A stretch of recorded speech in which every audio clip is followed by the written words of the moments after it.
Welcome to another deep dive. We're going to be diving deep today into a story that's been told and retold for millennia now. Yeah, The story of Noah's Ark and the Great Flood from the Bible. absolutely. But we're going beyond just the children's story version that many of us might be familiar with. Right. We're really trying to unlock the wisdom and the deeper meaning Mm. that this ancient narrative holds. Yeah, it's amazing how these stories can, be told over and over, but still hold so much meaning and relevance for us even today. Yeah, and especially relevance for today. Absolutely. So let's start with just a quick recap of the story as it appears in the book of Genesis. Okay.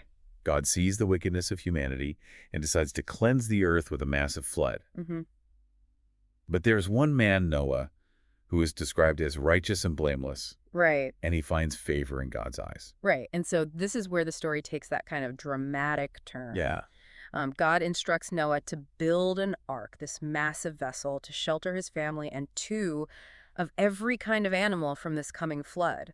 It's a real testament to Noah's faith that he actually undertakes this monumental task. it's such a huge project, just the scale of it. Oh, absolutely. Gathering the materials, constructing the ark, assembling all the animals. Yeah. It's mind-boggling. And then the rain starts. Yeah, and it rains for 40 days and 40 nights. 40 days and 40 nights, relentless rain. And the floodwaters are rising until they cover even the highest mountains. Even the highest mountains, it's this incredible image of destruction and renewal, a total wiping clean of the earth. Yeah, it's hard to even grasp the power of an event like that. Right.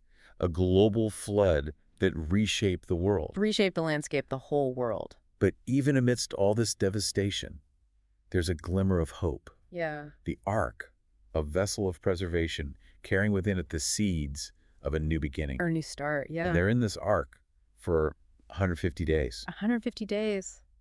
Noah, his family, all the animals endure this just incredible journey, riding the waves of this global cataclysm. Yeah, talk about resilience, right?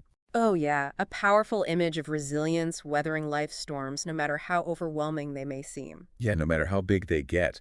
And finally, the waters recede. Mm-hmm. The ark comes to rest on Mount Ararat. Right. Noah, his family, and the animals, they disembark onto a cleansed and renewed earth, ready to start fresh. Wow, what a powerful image of hope and second chances. Yeah, it really is the possibility of a new start, even after the most devastating event. Absolutely. And what strikes me is that, this story, while it's ancient, it holds these really profound lessons that resonate so deeply in our modern world. Yeah, they really do. Like we see these themes of preparedness, environmental responsibility, justice, and resilience all woven into this timeless narrative. Yeah, and I think those are really the key themes that we're going to want to unpack today. Absolutely. And, starting with that first one that you mentioned, preparedness. Right. Noah's meticulous obedience to God's instructions really highlights how important it is to think ahead to anticipate those challenges. Yeah, to take the necessary steps to be prepared, Yeah, and I think that's something that we can all relate to in our own lives today. Oh, absolutely. It's not necessarily about building a literal ark, right? No, it's about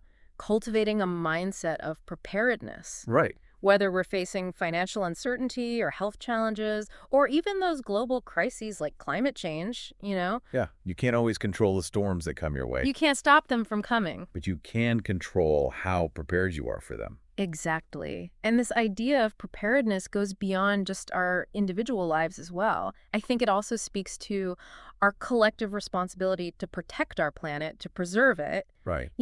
God's emphasis on saving a representative pair of every species really highlights the importance of biodiversity, the interconnectedness of everything. And our actions have consequences, Oh, they do. not just for us, but for, the Okay. whole web of life. The whole planet. We have a responsibility to be stewards of the earth. Absolutely, to ensure its health and sustainability for the generations that come after us. Yeah, it's a pretty powerful message. And what I think is fascinating here is how the story balances this message of environmental responsibility with this concept of justice. Right.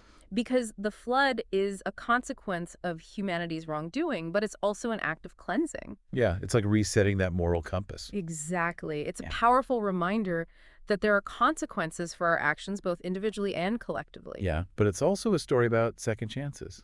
It is. It's about the possibility of redemption and renewal. Even in the face of destruction, there's hope for a new beginning. Yeah, and that brings us to resilience, Resilience. Yeah. which I think is so beautifully illustrated in Noah's journey. Absolutely. I mean, imagine being in that ark, for 150 days. Oh my gosh. The cramped quarters, the constant motion, The uncertainty. the uncertainty of the future. Yeah. It's really a testament to the human capacity for endurance. It is.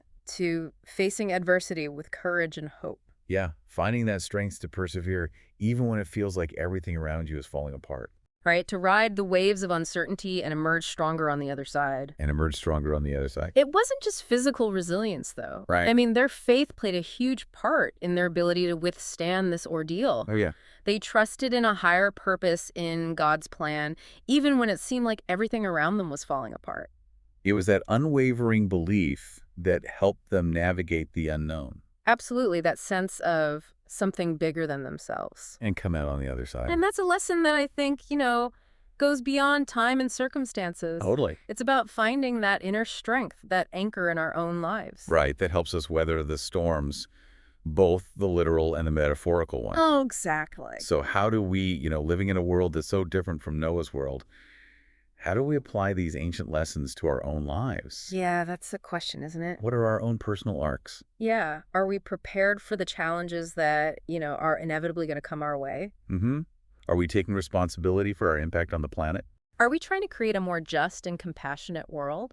Are we cultivating that inner resilience That faith in something bigger than ourselves? that's going to help us get through the ups and downs of life? And the story of Noah doesn't really offer us, easy answers. No. It's not like a blueprint for building a physical ark Right. or a step-by-step guide for surviving every storm. But it's more like a mirror, right? It is. Reflecting back to us our own potential for both destruction and renewal.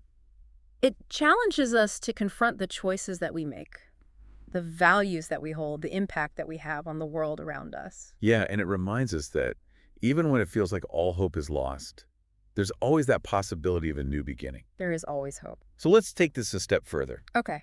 Imagine if a flood like that were to happen today. A global flood. Would we listen to the warnings? Would we have the foresight to build our own arks? It's easy to judge the people in Noah's time, Right, for their disbelief and lack of preparation. But are we any different? That's the question. We have our own set of challenges today. We do. Climate change, social and political upheaval, economic instability, Yeah. you name it. These are our modern-day floods, in a way. Exactly. And yet, how often do we ignore the warning signs? Right. How often do we prioritize immediate gratification over long-term sustainability? We get so caught up in our own individual pursuits, building those personal arcs of comfort and security. Right. But neglecting the collective good. It's a pretty sobering thought It is. that maybe the most important lesson from Noah's story isn't about building physical structures at all, Maybe it's about something more. but it's about building those bridges of understanding and compassion and shared responsibility. Recognizing that our actions have consequences. Yeah, that ripple far beyond just ourselves. Affecting other people and the health of our planet. So as we kind of wrap up this part of our deep dives, I want to leave you with this question. Okay. If a flood came today, what kind of ark would you build? Would it be a fortress of isolation? Yeah, just focused on self-preservation. Or would it be something different? A beacon of hope?